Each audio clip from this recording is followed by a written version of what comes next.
Hello বন্ধুরা, Indian overseas bank একটি বিজ্ঞপ্তি জারি করেছে। সেই পোস্টের নাম হচ্ছে লোকাল ব্যাংক অফিসার 2025 থেকে 2026। তো এখানে যে পোস্টের নাম হচ্ছে লোকাল ব্যাংক অফিসার এবং এর ভ্যাকেন্সি সংখ্যা 400। এবার আমরা দেখব ফর্ম ফিল আপটি সম্পূর্ণ অনলাইন বেসিসেই হবে, কিন্তু ফর্ম ফিল আপটি 12ই মে 2025 মানে আজ থেকে 31শে মে 2025 পর্যন্ত চলবে এবং সম্পূর্ণ এই বিজ্ঞপ্তি বা ফর্ম ফিল আপটি এই ওয়েবসাইটে আপনারা করতে পারবেন। সেটা হচ্ছে www.iob means Indian Overseas Bank.in। এই ওয়েবসাইটে আপনারা গেলে কিন্তু এই বিজ্ঞপ্তিও পেয়ে যাবেন, সাথে আপনারা ফর্ম ফিল আপ করার প্রসিডিওরও পেয়ে যাবেন। এবার এটা কিন্তু সম্পূর্ণ অনলাইন বেসিসে হবে। এখানে একবার দেখে নিন, পেমেন্ট ফর্ম ফিল আপের পেমেন্টটা হচ্ছে 12ই মে থেকে 31শে মে পর্যন্ত হবে এবং অনলাইন রেজিস্ট্রেশন আজ থেকে শুরু হয়েছে, এটা 31শে মে পর্যন্ত চলবে। এবার এই যে 400টা ভ্যাকেন্সি, কয়েকটা 6টা স্টেটের মধ্যে কিন্তু এই ভ্যাকেন্সিগুলো বেরিয়েছে। তার মধ্যে আছে তামিলনাড়ু, ওড়িশা। তামিলনাড়ুতে 260টি ভ্যাকেন্সি আছে, ওড়িশাতে আছে 10টি ভ্যাকেন্সি, মহারাষ্ট্রে আছে 45টি এবং ওয়েস্ট বেঙ্গলে দেখুন 34টি ভ্যাকেন্সি। তার মধ্যে এসসি হচ্ছে 5টি, এসটি 3টি, ওবিসি 9টি এবং ইডব্লিউএস 3টি এবং আনরিজার্ভ হচ্ছে 14টি, সাথে ফিজিক্যাল হ্যান্ডিক্যাপ একটি। টোটাল 34টি ওয়েস্ট বেঙ্গলের ভ্যাকেন্সি আছে। এছাড়াও বাকিগুলো দেখবেন ভিডিও পজ করে। এবং এই যে এলিজিবিলিটি ক্রাইটেরিয়া বা এডুকেশন কোয়ালিফিকেশন কি আছে, আপনাকে গ্র্যাজুয়েশন পাস হতে হবে যে কোনো ইউজিসি গ্র্যান্টেড ইউনিভার্সিটি কলেজ থেকে, এবং আপনাকে একজন ইন্ডিয়ান সিটিজেন হতে হবে এবং আপনি যে আপনার যে লোকাল ল্যাঙ্গুয়েজ তাতে আপনার কিন্তু প্রফিসিয়েন্সি থাকতে হবে। এবারে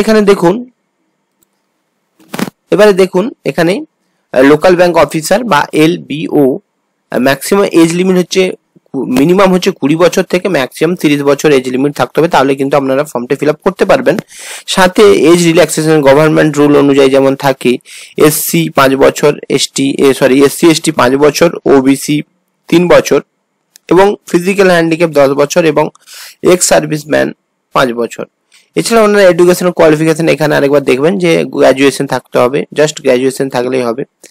এবং আপনার নেক্সট যেটা আছে সেটা হচ্ছে,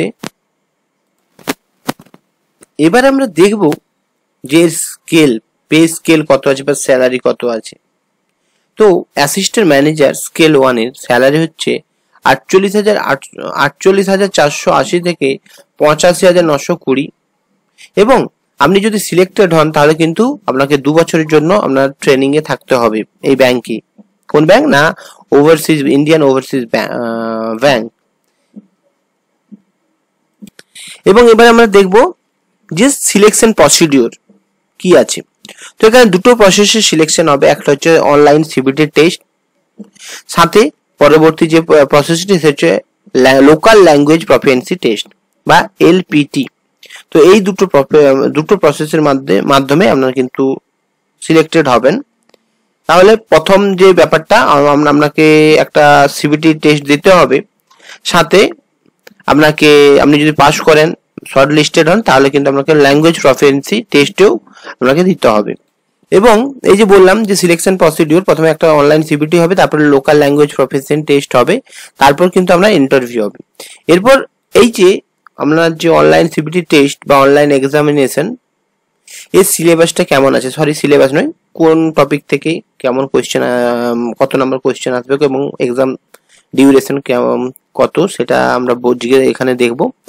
যে আপনার এখানে 4টা টপিক থেকে কিন্তু এক্সামটা হবে, 200 নাম্বারের এক্সাম হবে এবং সময় থাকবে 3 ঘন্টা।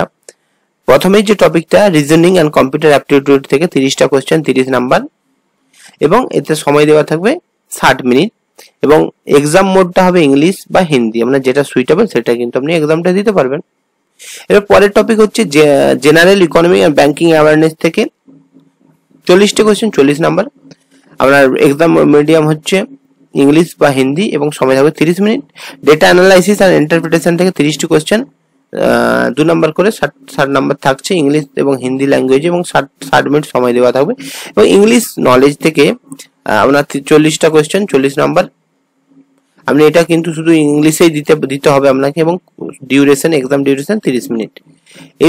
এই ছিল আপনার structure of online examination structure. তাহলে 140টি কোশ্চেন 200 মার্কস থাকবে এবং 3 ঘন্টা সময় থাকছে আপনার হাতে। তাহলে এখানে আরেকটা জিনিস আছে, আপনার এখানে কিন্তু 35% যদি পাস মানে 35% নাম্বার পান তাহলে আপনি কিন্তু আনরিজার্ভ ক্যাটাগরির জন্য সিলেক্ট মানে কোয়ালিফাই করবেন, আর 30% হলে আপনি রিজার্ভ ক্যাটাগরির জন্য সিলেকশন হবেন। সিলেকশন মিন্স এলিজিবল হবেন, সরি সিলেকশন নয়।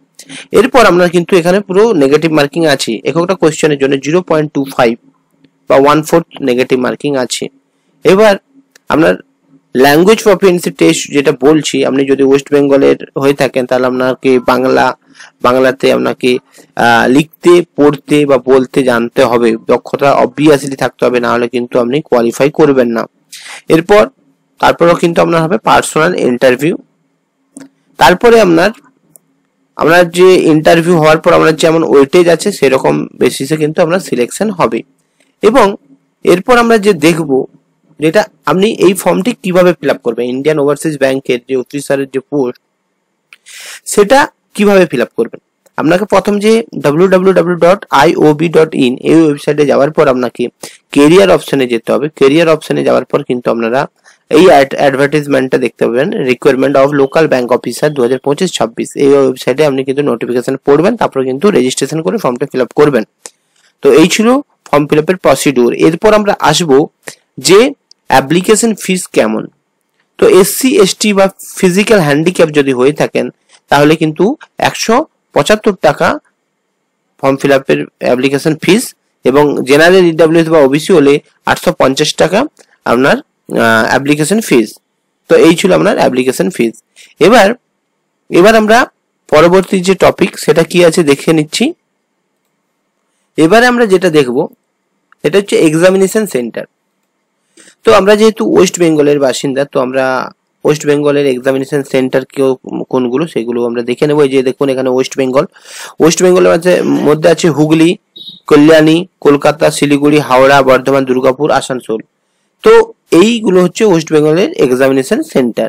তো আপনারা যদি ফর্মটা ফিল আপ করেন তাহলে এইগুলোর মধ্যে আপনার বাড়ির আশেপাশে যে সিটিগুলো আছে সেইগুলোতে আপনারা ফর্ম ফিল আপ করার চেষ্টা করবেন। এছাড়া আপনারা যদি অন্য স্টেটের হয়ে থাকেন বা অন্য স্টেট থেকে করতে চান তাহলে এখানে ভিডিওটি পজ করে নোটিফিকেশনের এক্সাম সেন্টারগুলো একটু দেখবেন। তো এই ছিল সম্পূর্ণ বিজ্ঞপ্তি ইন্ডিয়ান ওভারসিজ ব্যাংকের। তো নোটিফিকেশনটা আশা করে আমি হালকা করে বুঝাতে পেরেছি, এবং যদি কোনো অসুবিধা হয়ে থাকে নোটিফিকেশনের বুঝতে যদি কোনো অসুবিধা হয় তাহলে আমাকে কমেন্ট করে বলবেন, আমি বুঝিয়ে দেবো। এবং যদি কোনো নোটিফিকেশনটি চান বা ফর্ম ফিল আপের লিঙ্ক চান তাহলে কমেন্ট করবেন, আমি লিঙ্কটা আপনাদের সেন্ড করে দেব।